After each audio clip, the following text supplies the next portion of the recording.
You are listening to Build What's Next, Digital Product Perspectives. In this episode, we are going to take a step back in time to June of last summer, 2023, when we hosted a tech talk on the subject of generative AI in financial services. We were lucky enough to have Jeremy Mack and Mike Storiale from Synchrony Financial, and our host of the event was Head of Engineering at Method, Michael Gray. The discussion centered around a number of insights on the transformative potential of AI in reshaping industries and creating innovative products. They also discuss how generative AI is not only automating mundane tasks, but also enhancing creativity and discussion-making in fields like finance, engineering, and beyond. From the impact of AI on job roles to its ethical implications, this episode promises to enlighten and inspire. Now again, a reminder, this was recorded a while ago, and we know how quickly things are evolving in the world of AI, but this episode still has a lot to offer today's audience, and we're excited to share it with you here. So with that, let's jump in. Very excited to have all of you here in the room, and certainly all of you online to talk about generative AI and a host of questions that I'm sure that are top of mind for all of you. Before we do that, let's just meet our panelists in a little more detail here. So we have Jeremy Mack here, who is a solutions architect in innovation space at Synchrony Financial. He has nearly 9 years, Synchrony and Gene, and he also has a background in startups and a number of other agencies as well. And then we have Mike Storiale, who is the vice president of innovation at Synchrony. He has been in the company for nearly 5 years in incubation and has a passion for innovation and transformative technologies.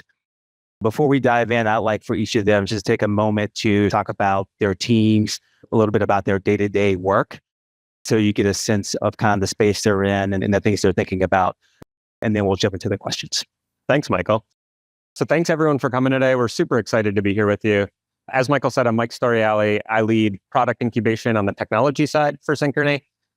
So I want to just talk what product incubation is for us. For Synchrony, product incubation is new products and capabilities we want to build that are on future horizons, typically things that are a couple years away. So our team is tasked with figuring out where the product market fit is going to happen for our customers. Oftentimes we're building out to trends that are pretty unknown, spaces where you think there's probably going to be products there in the next couple of years, but we're not sure where. We work really closely with Method to do a lot of this, and we build out small, minimally viable products that we deploy to market. We test those products, and if they work, we get to pass them off to the really talented teams that scale them up. If they don't work, we get smarter for it, our clients get smarter for it, and ultimately we kill those products off or put them on a shelf. And so we have lots of examples of ones that we put on a shelf for 3 years, only to wait for the market to mature, and then we've been able to take that off and move it forward. And so I'm very fortunate to have what I think is probably one of the most fun jobs in the company, but we couldn't do it without a really talented architect like Jeremy. So pass it off to him. Hey everybody, my name is Jeremy Mack. I'm a solutions architect with the incubation group at Synchrony. My job is to basically oversee our technical strategy and how we make our decisions. And we work with teams like Method and other folks to make decisions on, like, we have trends that we're following within a specific strike zone, and the projects that we build have to follow those trends.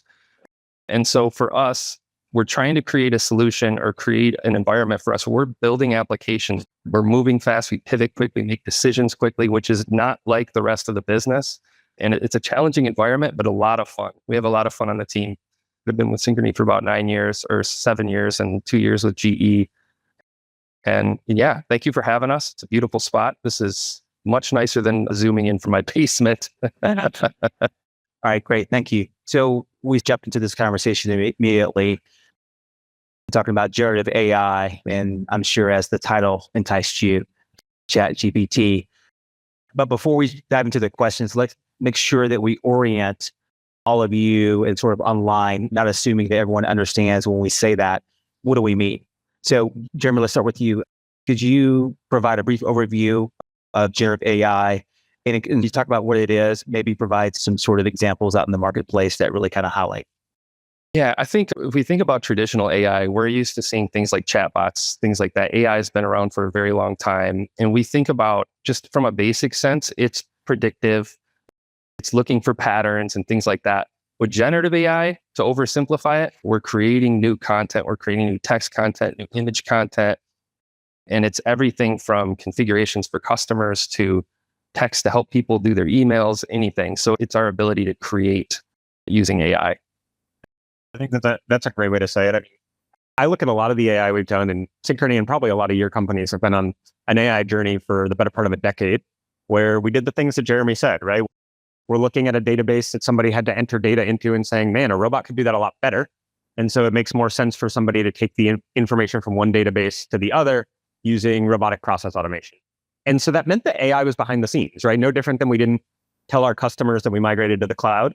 We didn't go and tell all of our customers that we were using RPA to make their lives better. But generative is really interesting because it puts it not only in the hands of customers, but it puts it front and center, starts to impact knowledge workers, starts to impact the way we build out products.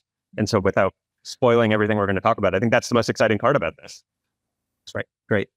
As I look at my emails, as I read articles, roughly every third one tells me that pretty soon that I won't have a job, right? That I'll be just sitting on the back burner, I guess, or on the beach maybe with too much free time. That concern and fear is really ever present for a lot of folks. And I think that is informed by this feels like it's been a revolution, that has come out of nowhere. It's been that folks don't understand what it is. But the reality is that this type of fear is not new when it comes to new innovation, new technology. So Mike, could you maybe give us a little bit of history of other technologies where we're running to these types of emotions and reactions? Yeah, absolutely. I think part of the fear here is this is the first time we're seeing AI come for knowledge, right? And it's funny because you said you might not have a job. I would argue that what's going to happen is you're not going to do the parts of your job that aren't fulfilling. And that's actually the really cool part about a lot of this, right? If we think about our jobs every day, there are so many pieces of your job that is not additive work. And AI could probably do those pieces a lot better. We've talked a little bit about, imagine when somebody sends you an email and they ask for something you've told them 3 times already, which I'm sure happens to none of you, but I can tell you it has happened to me before. And AI can draft the response for you and you can quickly review it and hit send. That's not a pipe dream. That is something that we're seeing integrations with ChatGPT into Copilot into Microsoft Outlook. And so that creates space where the non-additive part of your job gets better. I think the other side, though, to your point, Michael, is where has this happened before? We talk about the Industrial Revolution doesn't happen without the Agricultural Revolution. If we have to be farming for our basic needs, you can't have the next thing that happens. If you look at today, we don't have podcasters or software engineers, probably, if we all still have to be farming, right? There are other things we would have had to be doing. And so this is disruptive. What it's doing is it's opening the door to net new things. We talked briefly in prepping for this. I said at a program of my size in the 1970s, I would have had a bookkeeper. How many of you guys have a bookkeeper versus just using Excel, right? You probably are managing your own books, but that doesn't mean that people who had a passion for mathematics went away. They went into data modeling. They went into credit modeling. They went into forecasting. And now we do things that are so much more robust and so much more mature than simply keeping tabs on books. I'm a 90s kid. So if you think back to the 90s, I always bring up this YouTube video that I saw with Bill Gates on the David Letterman show. And he was talking about this new thing called the internet and email and how it was going to disrupt newspapers, magazines, television. David Letterman and the entire crowd laughed at him, and he laughed right along with him because he knew it was coming. And I think that back then, journalists were scared for their jobs. There were a lot of people who were scared for their jobs, and everybody pivoted. Here we are today. I think with the technology, we need to embrace it like we did back then. Embrace it, be curious about it, explore. I think that this is a rare opportunity where the technology is ahead of us and it's waiting for us to discover it. In the past, we haven't been in a position like this before, and it's a fascinating place to be. We just need to get out there and explore. Yeah, thanks for that. There's a phrase I often use really is that having aggressive curiosity in terms of how we can figure out how to think about something. How do we then talk about it to others within our companies and to our customers? How do we implement it, right? And then how do we visualize how we implement it? And so I think folks are looking for rubrics and sort of frameworks of how to take all this information out there and putting into a way for them to then carry forward. With that in mind, I think there are a lot of folks here, just looking at the invite list, saw a lot of folks from the product world. And so I think a lot of folks are wanting to understand really at least sort of 2 views. How do I think about using this technology in my existing products, both in the products I use to do my job or products that I'm building. And then the other piece of that is, how does this influence or affect how I think about designing new products, right? And those are really two different things. So let's talk about that a little bit. Yeah, I think let's first kind of unpack how this impacts products that are out there today. So if I think of the evolution that we've had of search marketing or discovery on the internet, we went from keywords to phrases. Now we're going to full-on prompts. And so you could imagine a world not too far off into the future where instead of planning your vacation, you're describing your vacation. You're explaining to a prompt how you want that vacation to feel, how much travel time you're willing to have every day, what the dietary restrictions are of your kids, what the types of activities are that you prefer, and that comes back to you with a fully fleshed out itinerary and suggestions. That is a really new way of looking at the individual products that we've had, right? There are sites out there that their whole job right now is to aggregate reviews and aggregate ideas, right? We look at TripAdvisor and Yelp and Expedia, and you start to say, wow, that kind of takes all of the stuff they've figured out and changes that. I think that discovery shift affects all of our products. If customers are going out there and searching for things in a net new way, either by describing those things or by being told things that seem true, right? Because I think this is one of the interesting things is that generative AI often responds in a very truthful manner, whether or not it's accurate, could really change the way that customers ultimately search for products. I want to pass it to Jeremy to kind of add on to that before we go into how to build those products. I mean, I take the engineering approach. I look at it and how it could augment engineering and how we build things. We've all heard about Copilot. Some of us may not have heard about Copilot. It's a way for us to program quicker. It's a way for us, like typically for engineers, we have this site called Stack Overflow. I see a t-shirt over here. We have a site we use called Stack Overflow. We're Googling and we're pulling pieces of code together and we're building our applications based on other people's knowledge. I think with generative AI and the tools that are available today, we can actually start to think about pair programming with a robot and produce quicker. Think about what this does for designers. Now with Adobe doing stuff where they're expanding photographs and things like this, I think of it as a way that we can augment to build products a lot faster for sure. Yeah, I think, we were trying to talk about how does this change the product development lifecycle? And so before you even get into what could I do to put these into my products, you probably look internally and say, how does it impact the way that my team can build? So Jeremy mentioned designers, and we talked earlier about non-additive work and asking your designer to build out a new page in your mobile app for a single new piece of functionality is probably not the story that they look for in this sprint. That's not the exciting story, right? They want to do creative, deep thinking, new work. And so maybe a generative AI that understands your component libraries and your brand guidelines and your design guidelines, it gets to 80% of the way there, right? So you describe it and it gets to 80% of the way there, and then the designer does some tweaks. And then when that goes back to the engineering team or the product owner, to be able to now say, you know what, actually, we need this to be 10 pixels smaller, but it needs to remain ADA compliant and in our brand guidelines. That's not a prompt I can give today. I would need to go back to my designer to reprioritize those changes. And today, that changes how fast my life cycle goes. I think that folks are looking to continue to take this knowledge of, all right, that sounds great, but give me a practical use case today, right? So what can I do today? What are the areas of my business today that I can then go and create a business case against to then use this technology, right? So I know we talked about some are like content generation, right? For example, I think there is the ability to go out and really with very little effort, generate vast amounts of content. Again, whether or not that content is accurate or not is certainly up for debate. But the speed at which that could be generated is really quite unique. We talked about engineering as well. Do you have any other areas in terms of the software development that you think could be impacted besides just from the coder? Well, yeah, one of the pieces that we've been talking about is when we think about in finance, just like a lot of different corporate entities, you have different silos of the space. You have governance, you have risk, you have legal, you have all these different groups that you need to talk to. Usually it turns into many weeks of meetings. Now imagine if we had something that knew that pillar so well and had all the documentation, all of the regulatory requirements, everything in one piece, and you can just ask it a question. You can get a sign off and you can get that information quick. That's the type of stuff that I think that there's a ton of value in us trying to think about how we can get that information into a large language model to start thinking about how we can piece these things together and work quickly, work faster, eliminate process. It's funny because Michael, you asked about like, what could you do inside your organization? We did a hackathon a couple of weeks ago around this. I'm sure lots of you guys do hackathons in your organizations. And we kept our prompt relatively broad. We didn't want people to focus internally or externally. One of the areas that really fascinated me was how many people thought of this for sales. And the idea that if your inside sales team is going after a partner or a relationship or whatever this is, don't use this on us.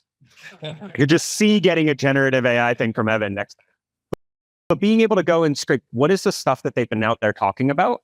What are the systems that they use? What are the things that are important to them? And generate my first welcome email based on what I know about that potential client. Imagine how disruptive that is to your inside sales team in a good way, right? They're not going to shun generative AI when that changes their job. They're going to be like, absolutely. Here is the company that I'm looking to target. Here's what I want to give for information. Tell me what my pricing model is based on their size. That research takes your teams a long time today. And so just that right there is one that you say, wow, I could implement that tomorrow if I needed to. I think based on this response, it really makes me think about the typical question is, well, where does that information exist, right? So are you using things like Chat, GPT, or Bard, or tools that exist within the public domain, right?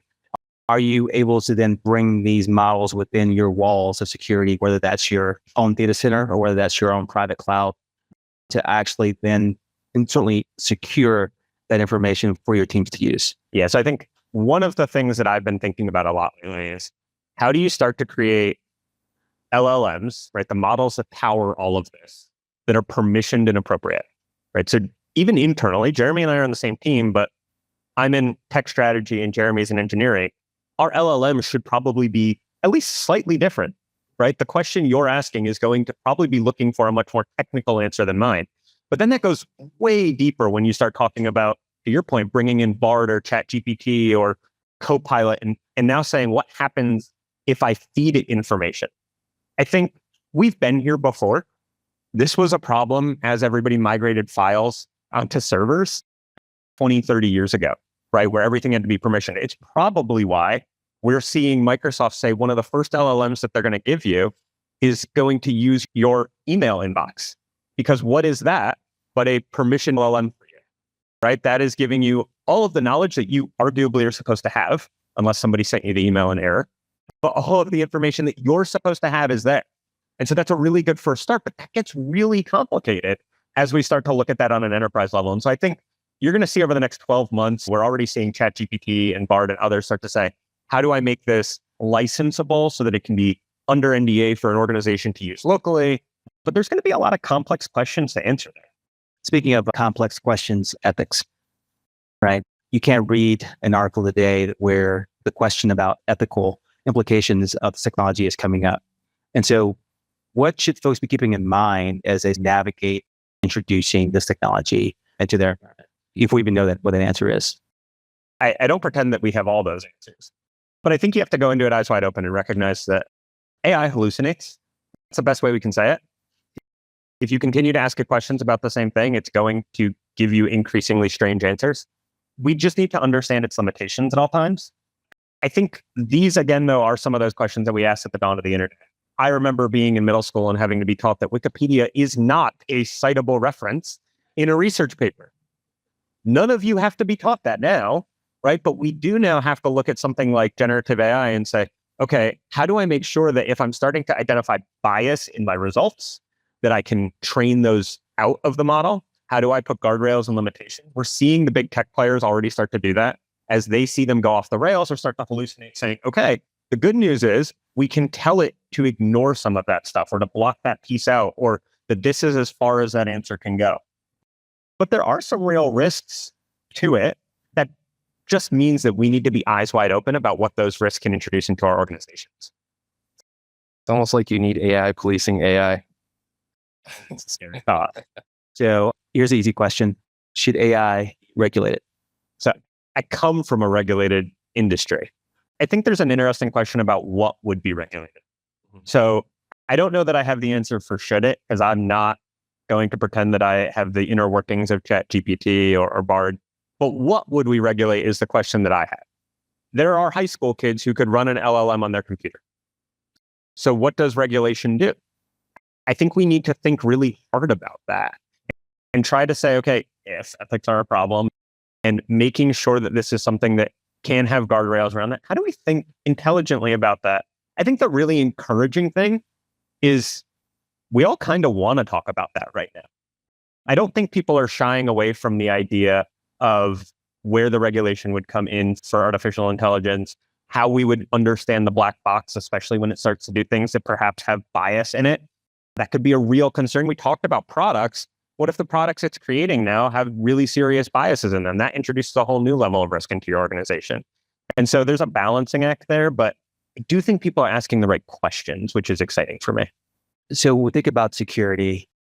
I'm sure many of you have heard about Samsung and the fact that some of their proprietary software code was released. They actually used ChatGPT while looking up, trying to resolve a problem.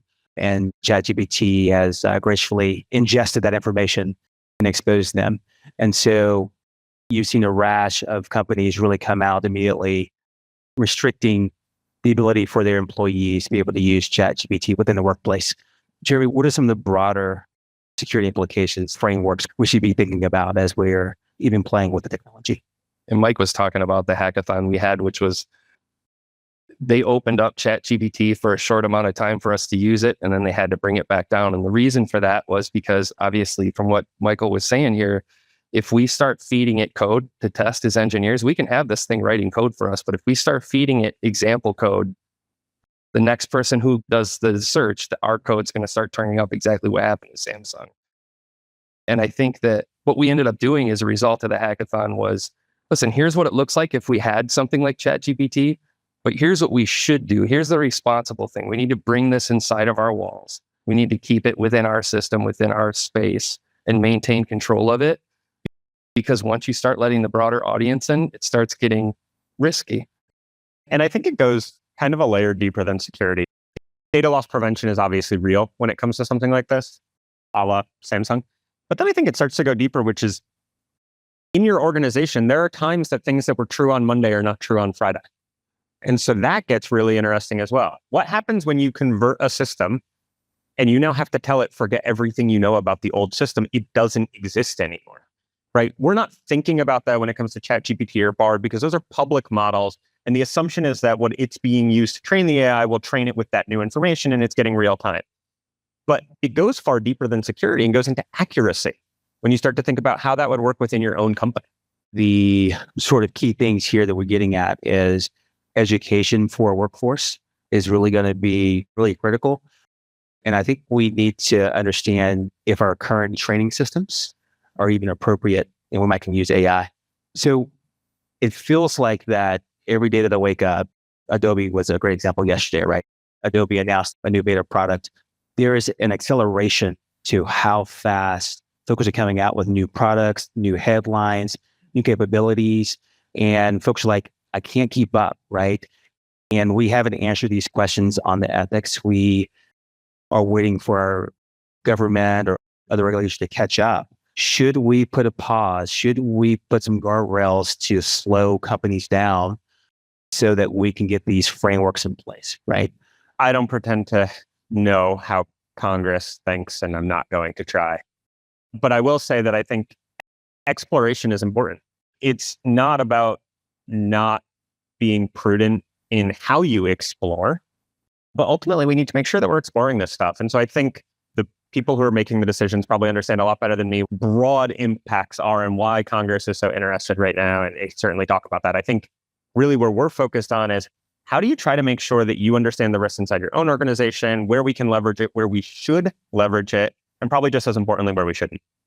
We do have a pretty large audience. And so one of the things we wanted to do is we feel like there'd be significant value in opening up questions both to the audience, both here and online as well. So we love for this to be a dialogue. So if you have any questions here, we'd love to have this be a dialogue. Thanks, guys. Great talk.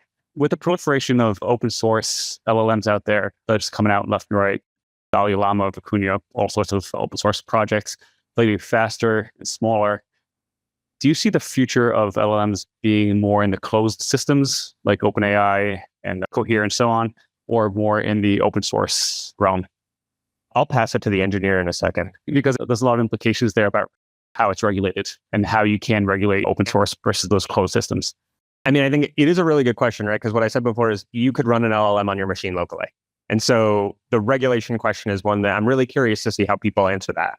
I think the open source versus closed is actually going to be a lot more about what the use case is.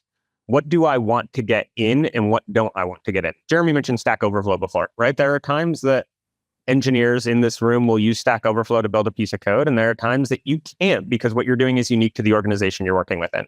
And so I think LLMs are going to follow a really similar model to that. What's going to be interesting is how they end up talking to each other. If they can talk to each other, do they learn from one another? If so, is that a feedback loop or is that a positive thing? We're not really sure. But I think there's still a lot of unanswered questions there, but it's a really good point. I think it's interesting because I have my own personal opinions, but when I think about something like ChatGPT, the amount of data that's been continually being pumped into that system that's closed is gigantic. And the infrastructure is massive to do that. So, I mean, when we're talking about our own LLMs that we're spinning up, it's through open source, it's a completely different ballgame. I think it's all dependent on the data and what you're feeding. And I think it actually opens up a larger question on risk, which we've talked about before, which was fraud. How do you stop the guys who are coming in with AI? And how do you identify, like, they have access now to technology that they can exploit things that maybe we haven't even thought of yet. So it's definitely an interesting space. We'll see where it goes.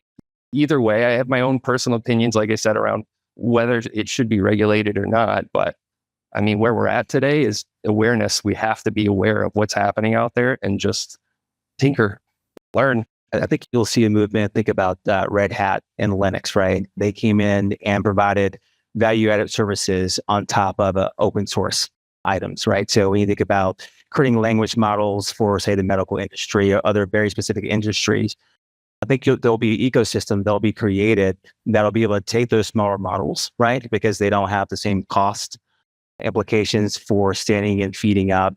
And the information that can be provided to them are really specific and tied to use cases. And so I think that's going to be another realm where you see folks really say, I can use this, we can control this. And you may even get to where you can say, this is sponsored by the AMA, the American Medical Association, right? They've come along and create guidelines for this particular set of things. So I think when we look at the use of smaller models, that actually then I think makes it a little bit easier for some of the guardrails to be put in place. This is so fascinating. Even walking in, talking to people about what they're doing, it's just really mind-blowing. And the vacation thing works. We're going into summer. I presented my husband with a proposal and he said, I don't believe you did that on ChatGPT. And I said, why'd you do that? I go, look at these numbers. He goes, okay. So my tip on that is, Love that. It was fun. I said, he's a runner. So I said, runner, hiker, art lover, craft beer enthusiast, and coffee lover. It gave me price ranges, things to do. I did Europe and the United States in a car trip. So that was fun. And I do have a question for you, though. You mentioned training, and I'm a trainer, and I would love to know what kind of training you think people need, because I feel like you're right on about that. And I think companies aren't quite sure what to ask for. So it's interesting. We had this conversation. We have a really innovative and forward-thinking HR team. And we actually had this conversation with them in our company. I think at the very basic level, we need to train people in the way that we did when the internet came out on how to prompt, right? You guys might remember that we're training people on how to search on the internet, how to string keywords and phrases together, how to describe what they want, and then ultimately how to interpret that information. Now, I think one thing that we initially said, and we're already seeing companies start to affect some change here, is we said, you have to know that what it spits back to you might still need to be fact-checked, right? What we are starting to see is Adobe, for example, spits out 6 photos that you can choose from, right? When you use it to remove something out of a photo, or we're seeing that Bard gives you 3 answers. It tells you, here's the one that I picked, but there are 2 other ones you could have. The next piece of that is how to use it effectively and when. I think there are probably a lot of people who are looking at this and saying, can I take ChatGPT's response and copy and paste it into an email? There might be times the answer is yes, but I would suggest that people are going to have to understand, how do I take that draft and clean it up, right? So I'm going to take something and I'm going to use it in a way that becomes a tool for me to do my job, but again, doesn't replace my job. Curious from an engineering standpoint. I'll speak for specifically around engineers, actually, because this is something interesting for me. There's this new concept called prompt engineering that engineers are aware of if you're in the space. And what's interesting about that is that as engineers, we've been doing this for decades. My buddy and I at work, we joke that we're all highly paid Google searchers, because engineers, we do a lot of Googling. And we talk to Google in a way that not the average human does. Like the average civilians out there living their life, and they will say in Google, they'll type in, I want to get a coffee cup, or I'm looking for a coffee cup. An engineer will say, I'm looking for a coffee cup at 3 p.m. on Tuesday, and it needs to be delivered to me on 2nd Street. And it'll give you the exact down to the detail. Engineers have been doing this for years. And I think that there's a ton of value in realizing that and looking to your engineering teams, because they may already actually be prompt engineers and not even know it. We've got a online question here. How do we ensure that people stay at the center of decision-making processes and have the ability to understand, evaluate, validate AI-generated outcomes as AI systems get more sophisticated? I think the good news is artificial intelligence is not new to corporate America. And so the idea of how do we make sure that we understand the black box? How do we make sure that people know what to do when they get outputs? Those questions have had to be answered for many of us over the last decade. And so we have processes and systems in place, I think, for probably all of us that already think really hard about how are we going to be able to use these things in a way that is safe and sound and has appropriate procedures and limitations around it, which I know is not the fun, sexy part to talk about, right? Is that we're going to need to put limitations around it. But we've put limitations around almost every other tool that we use, because we need to make sure that people are using them. I actually don't think that's a new problem to try to solve. I think that's a problem that we've been solving for years, and we're just on a journey that now we have to solve it with something new. So my question is, and I will keep it within photography or an article. In April, I have an opportunity to hear the talk by Professor Valor, who is actually a philosopher in AI. She came down from Scotland, so that was a really insightful talk, and it focused on ethics. So recently, I've been getting articles I subscribe to that are being labeled content is AI generated. To me, I wasn't sure whether the value of the article connected with me, because it was that human element, not knowing what part of it was by the author versus generated. That was one thing. So my question is, what are your thoughts about having things tagged so that you know it's AI generated? And same thing with Photoshop photography. How do you validate a copyright if you don't know which one's real? I think those are awesome questions. And it harkens back. I don't know how many of you guys listen to or read The Verge. It's one of my favorite tech publications. And they've been having this debate over what is a photo. I think Photoshop, as weird as that conversation is, Photoshop's new generative AI tool really does ask that question. What is a photo anymore? If I took the picture and then told the AI to make the picture exactly what I wanted it to be, did I take that picture? Is a really interesting question. I do wonder a lot about how it impacts creatives, both in a positive way and in a negative way, right? There is an opportunity where maybe creatives can take their work and change the aesthetics of it. So let's imagine that there's some really great fan art that I create for Ted Lasso, and I want to change the aesthetic to match different styles. And so it was my art, but I now want to put it in different mediums. That's really cool for me. That might allow me to expand my art to new people and new platforms. And I don't think that takes away from the artist. But then there's a flip question, which is, well, what if the AI was trained on my art? And now what happens to my uniqueness and my brushstrokes and my style? And how does that start to change? And is that art in the sense that maybe a really good prompt engineer spent days writing a prompt that generated that art? And so maybe it's a new medium, or maybe it's stolen. I think we're going to have real interesting questions about that, because without being a lawyer, copyright law asks a whole lot about, is it something that replaces the original work? Is it something that challenges the original work?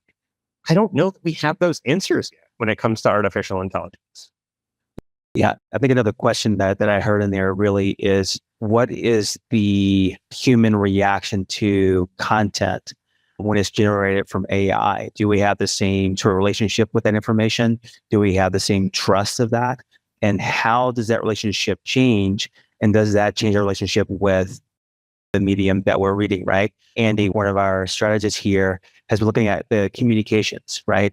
And so there are studies happening that are looking at when someone knows that content comes from AI, how do they believe that, how they react with it? When they don't know for sure, but they know that it could be, there's a whole nother set of reactions to it, right? So we've been talking about the product and making assumptions that all those things are good, but there is an element of human emotion and internal sort of angst that's coming along here that's being explored as well. So I think there are a lot of questions to be answered there. So you talked earlier about this new technology removing the additive work out of all of our roles, right? So it's going to allow us to focus on higher priority items and better use of our skills.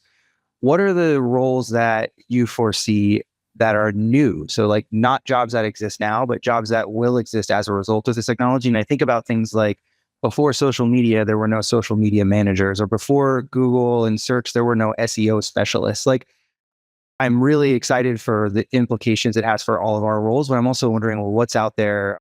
Will there be a sort of LLM managers for the enterprise at every company? Almost like there are IT, like infrastructure managers that manage your server farms, things like that. So what do you guys foresee as far as like new jobs? Yeah. So I think one of the interesting ones is prompt engineer, which Jeremy already mentioned. And I think prompt engineering is going to be real for everyone. And this includes my wife, who was an English major, who was told that degree was not going to get them anywhere. Sure as heck is now, because suddenly being an English major who knows how to do prompt engineering is probably going to be really important.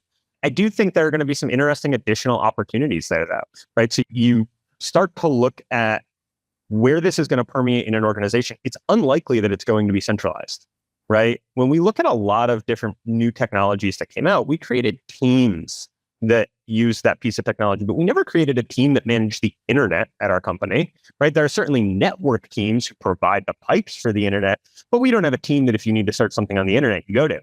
And so I think what's going to be really interesting is each team is going to end up having to define what is it that I need and what does that role look like? And so a UX team might have somebody who becomes an expert on this, or perhaps it's expected that every UX designer now understands how to do something like this. The other piece that I like to look at is kind of the time frame of how these technologies develop. And I often like to say that if we look at TikTok today, that started back with the Palm Pilot, which was a limited use case. You had to go Palm Pilot to BlackBerry to iPhone, and then a whole ton of incremental innovation to be able to get to TikTok, right? It was hard to even upload a photo on your iPhone on Wi-Fi 10 or 12 years ago. And now we're live streaming from concerts. And so I think the incremental innovation that's going to happen in between there, we can't yet see. And that's the thing that's going to open it up beyond what we currently see. Yeah. I think there's also going to need to be a lot of innovation actually at the hardware level. The amount of data is just growing exponentially, right? So when we think about storage technologies, database technologies, and how efficiently we need to effectively store data in order to be able to store that data at scale in a cost-effective manner. And so we're going to see improvements in networking, data, et cetera. So I think you'll see a push for additional innovation at those levels as well. And so while those aren't necessarily net new, they will continue to not take those jobs away, but in fact reinforce that we need innovation in many of these core technologies. Michael and I were talking about this earlier, and I think that there's a whole layer of data management that needs to be in place for us to be able to take advantage of this. And there's a level of efficiency that you need to be able to pull that information and return it fast. Data specifically, I don't think anybody's ready right now that has the infrastructure to support this type of stuff yet.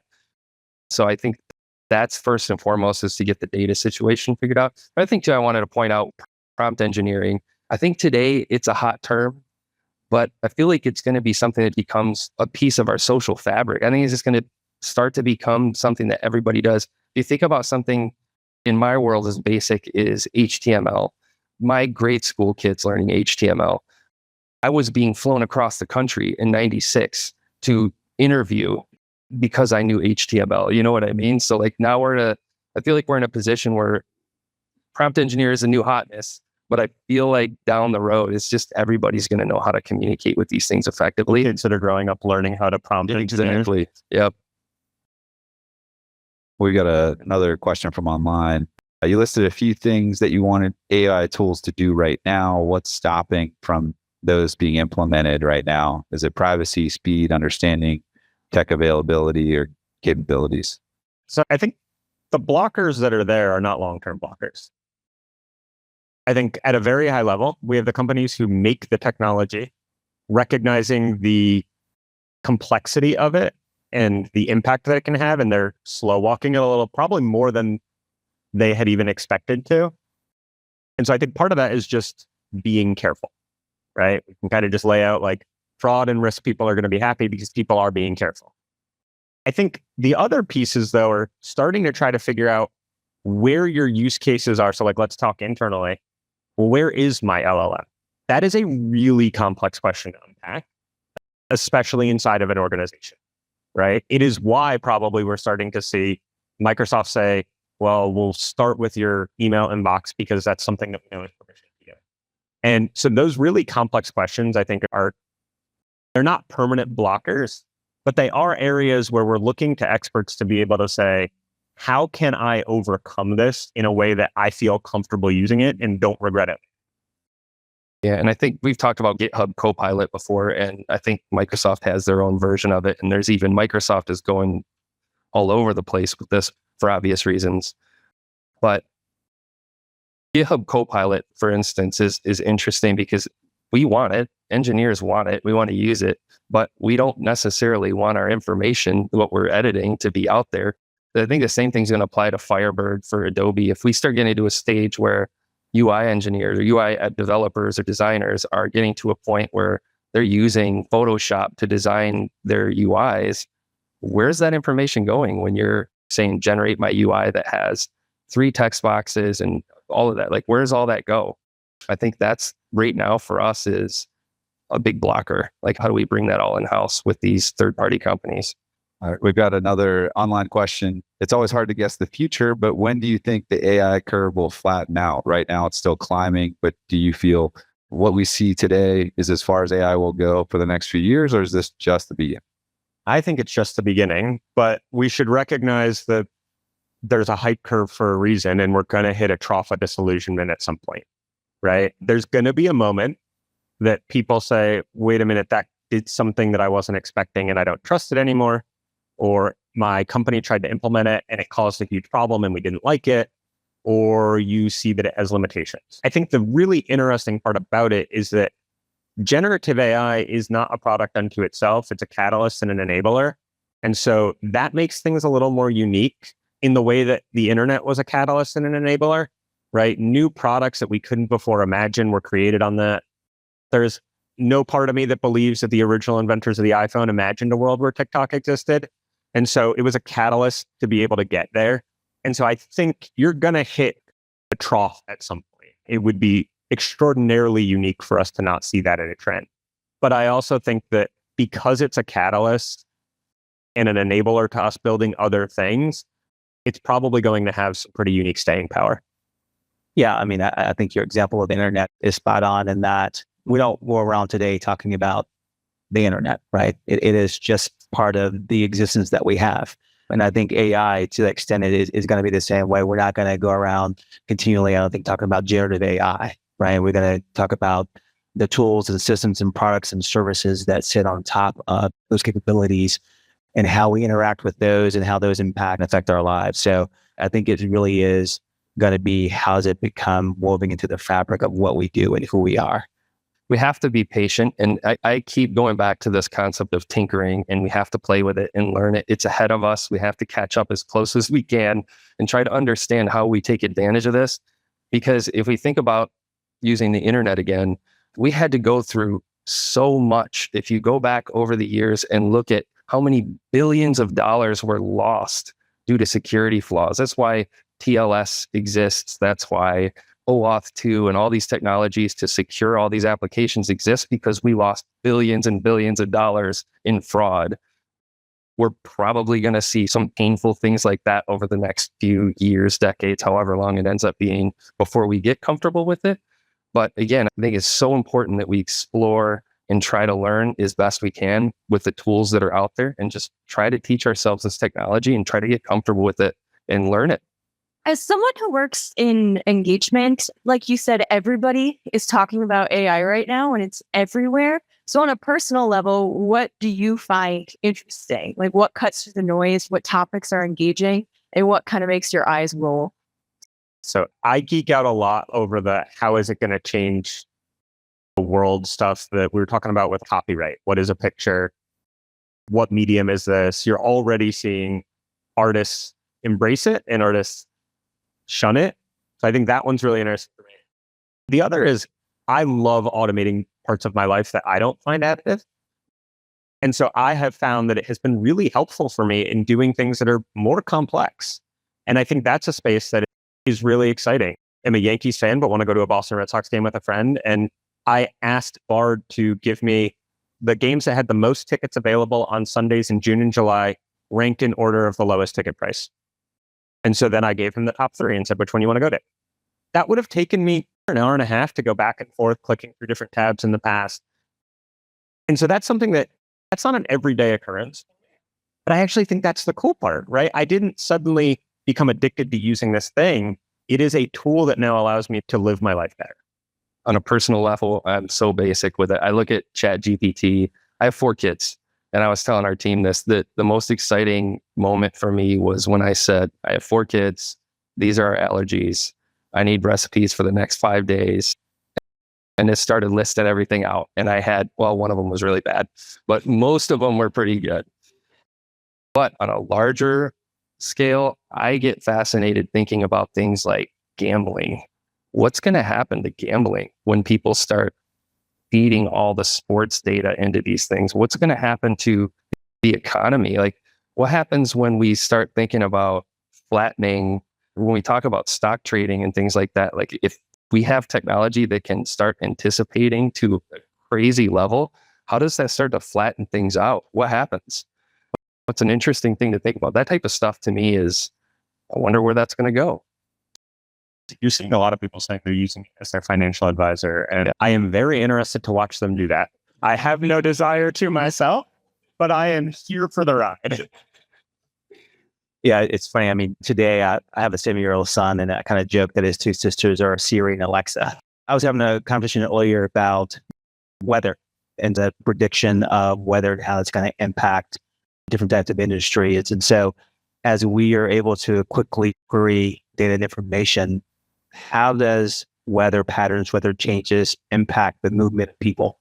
So as we think about sort of the coastlines and that sort of thing, so from that sort of global scale, predicting migration patterns that you need to move your population, right?